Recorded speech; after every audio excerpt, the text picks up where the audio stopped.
And here's the thing, like, you're scraping the bottom of the barrel when you do these type of things. And absolutely.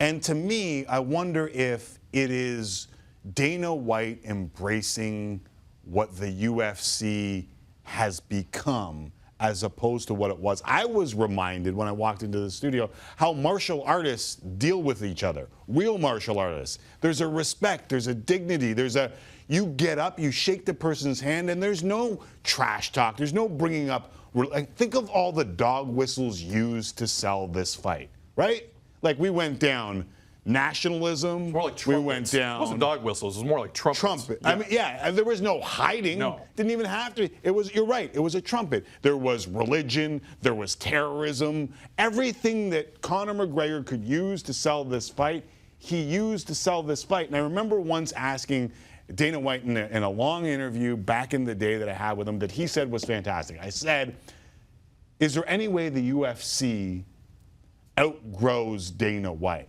And he said, "You keep asking me that question, and I'll answer it for you as it goes along.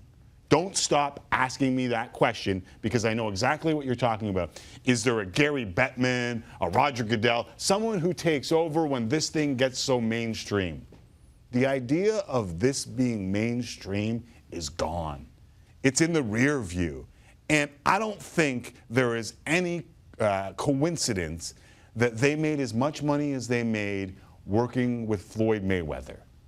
They looked at that, they realized this guy is a bleeping a-hole. And there were racial overtones to that promotion as well. And he's also the most highly paid athlete of our generation, and the UFC looked at that and said, you know what?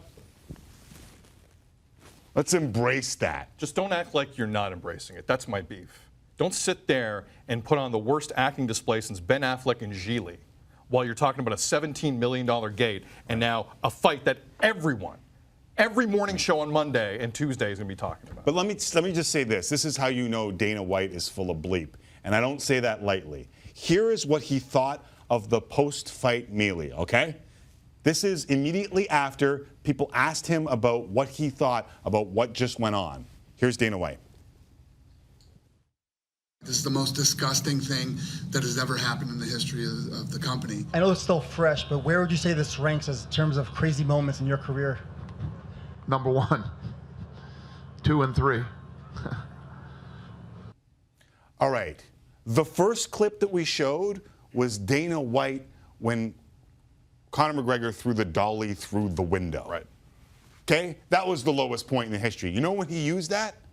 As a promo for this fight. And now he says this is 1, 2, and 3. Guess what? This will be a promo for the next fight. UFC 240 coming your way in Dublin or Moscow later next year from the guy who was so offended by it all. Right.